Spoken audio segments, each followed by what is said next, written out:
देखिए फिजिक्स का एक बहुत ही लॉजिक वाला सवाल है। ये सवाल भी कॉम्पिटिटिव एग्जाम में पूछा गया है और इस बार भी आ सकता है। यहाँ पर कहा यह जा रहा है कि देखो भैया ये एक्स अक्ष है, इस एक्स अक्ष में दो आवेश रखे हुए हैं, प्लस क्यू और माइनस क्यू। लेकिन ध्यान से देखिए माइनस क्यू किस तरफ रखा है, पॉजिटिव वाले एक्स एक्सिस में। आप देख सकते हैं ये एक्स एक्सिस का पॉजिटिव हिस्सा है और ये एक्स एक्सिस का नेगेटिव हिस्सा है। तो पॉजिटिव तरफ वाले हिस्से में माइनस क्यू आवेश रखा है और नेगेटिव तरफ वाले हिस्से में प्लस क्यू आवेश रखा है। और ये उनकी पोजिशंस, यहाँ से यहाँ तक की दूरी डी है, ये भी दूरी डी है। ये नेगेटिव तरफ है करके माइनस डी जीरो लिखा है और ये पॉजिटिव तरफ है करके डी जीरो लिखा है। जीरो इसलिए बिकॉज यहाँ पे ये दोनों पॉइंट्स एक्स एक्सिस में, तो इनका वाई कोऑर्डिनेट जीरो है।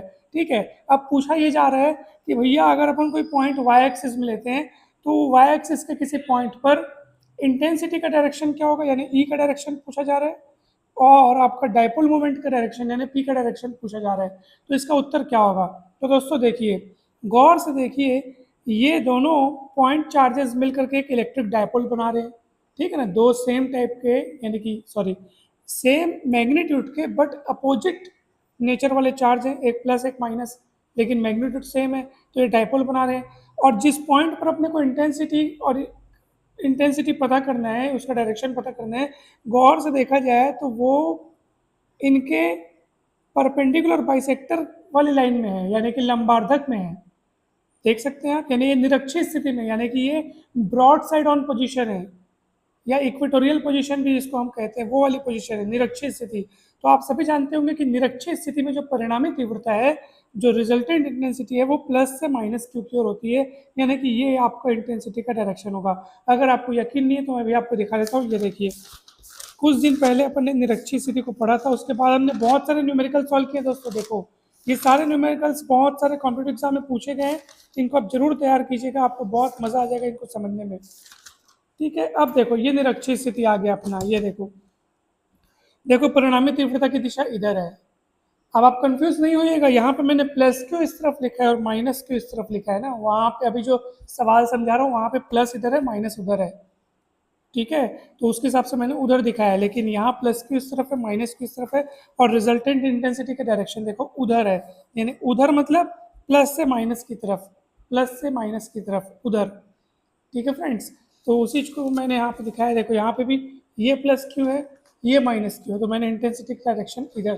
ठीक है, तो निरक्षित स्थिति के हिसाब से मैंने इधर दिखा दिया, लेकिन डायपोल मोमेंट का डायरेक्शन सदैव हमेशा ऑलवेज माइनस क्यू से प्लस क्यू की ओर ही होगा। चाहे कैसी भी स्थिति रहे, अच्छी रहे अच्छी रहे, कुछ भी रहे, वो मतलब डिपेंड नहीं करता कि कौन सी स्थिति, डायपोल मोमेंट की डायरेक्शन सदैव माइनस क्यू से प्लस क्यू की ओर ही होती है। तो माइनस क्यू से प्लस क्यू और डायपोल मूवमेंट का डायरेक्शन, और ई का डायरेक्शन जो है निरक्षी में प्लस क्यू से माइनस क्यू की ओर और अक्षी में माइनस क्यू से प्लस क्यू की ओर होता है। देखिए, ये देखिए मैं आपको भी दिखाता हूँ। देखिए ये अक्षीय स्थिति आ गया है, ये प्लस क्यू और माइनस क्यू दो आवेश हैं।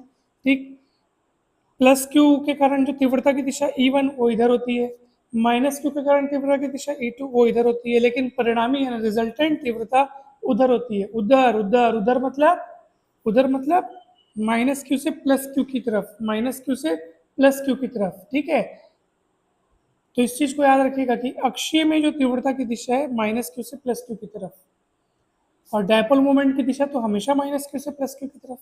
यानी यहाँ पे दोनों का डायरेक्शन सेम हो गया, ई और पी का, जबकि यहाँ पे अपोजिट होता है, निरक्षी वाले में अपोजिट होता है। ये निरक्षी है, यहाँ पे अपोजिट होता है, ई का डायरेक्शन इधर होता है लेकिन पी का इधर होता है। दोस्तों देख लीजिए, तो ये चीज़ को अपने को ध्यान रखना है, बहुत बेसिक बारीकी चीज़ें है दोस्तों। ये क्वेश्चन पूछा गया एग्जाम में, तो मैंने सोचा मैं आपको बतला दूँ। तो यहाँ पे फाइनल आंसर क्या होगा, ई की दिशा जो है धनात्मक एक्स अक्ष की ओर यानी पॉजिटिव एक्स एक्सिस डायरेक्शन में, पी की दिशा आपका होगा नेगेटिव एक्स एक्सिस डायरेक्शन में, यानी कि ई और पी यहाँ पे अपोजिट डायरेक्शन में होंगे, पैरेलल बट अपोजिट। ठीक है, तो ये आपका फाइनल उत्तर है दोस्तों। मुझे आशा है कि ये कंसेप्ट आपको बहुत अच्छे से समझ में आया होगा। दोस्तों वीडियो अच्छा लगे तो ज़रूर लाइक कीजिएगा और चैनल को सब्सक्राइब करना ना भूलें। मैथ्स, फिजिक्स और केमिस्ट्री के कंप्लीट कंसेप्ट के लिए, चाहे आप किसी कॉम्पिटिटिव एग्जाम की तैयारी कर रहे हो या आप कॉलेज में प्रवेश करने वाले हो, आपको ये चैनल सदा काम आएगा आगे के कॉम्पिटिटिव एग्जाम्स की तैयारी के लिए भी, या आप 11th-12th में हो तो काम आएगा ही आएगा। तो ज़रूर ज़रूर सब्सक्राइब कीजिएगा दोस्तों। जल्द मिलते हैं हम नेक्स्ट वीडियोज़ में।